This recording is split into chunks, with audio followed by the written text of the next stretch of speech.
എന്താണോ പറയുന്നത് അതുപോലെ വായിക്കണം. എന്നാണ്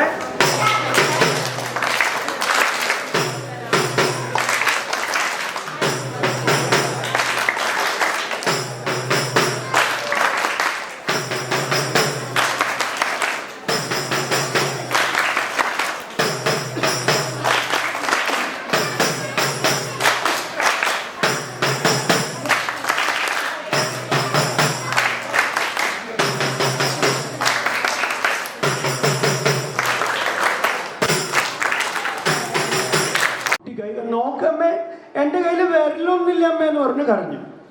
അപ്പൊ അമ്മോ ഇതാണ് ഇത്ര വലിയ കാര്യം, ദേ ഇങ്ങോട്ട് നോക്കിയെന്ന് പറഞ്ഞാൽ അമ്മയുടെ കൈ കാണിച്ചു കൊടുത്തു. അമ്മയുടെ കൈ കാണിച്ചു കൊടുത്തപ്പോ കുട്ടി ഞെട്ടി, അമ്മയുടെ കയ്യിലും വിരലില്ല. അപ്പൊ കുട്ടി അമ്മയോട് ചോദിച്ചു, അമ്മേ നമ്മുടെ വിരലൊക്കെ എവിടെ പോയി? അപ്പൊ അമ്മ പറഞ്ഞു, എനിക്കറിയില്ല, ദാ കോലായിലെ ഒരാളിരിക്കുന്നുണ്ട് പൂമുഖത്ത്, പോയി നോക്കിയെന്ന് പറഞ്ഞു. കുട്ടി ഓടി ചെന്നു. അച്ഛനാണ്. അച്ഛൻ പൂമുഖത്തിരിക്കുക കൊലായില്. അച്ഛൻ്റെ അടുത്ത് വന്ന് കുട്ടി, അച്ഛ എനിക്കും അമ്മയ്ക്കും കയ്യില് വരലില്ല അച്ഛ എന്ന് പറഞ്ഞപ്പോ അച്ഛനും കാണിച്ചു കൊടുത്തു കൈ. അച്ഛൻ്റെ കയ്യിലും ഇല്ല വരല്.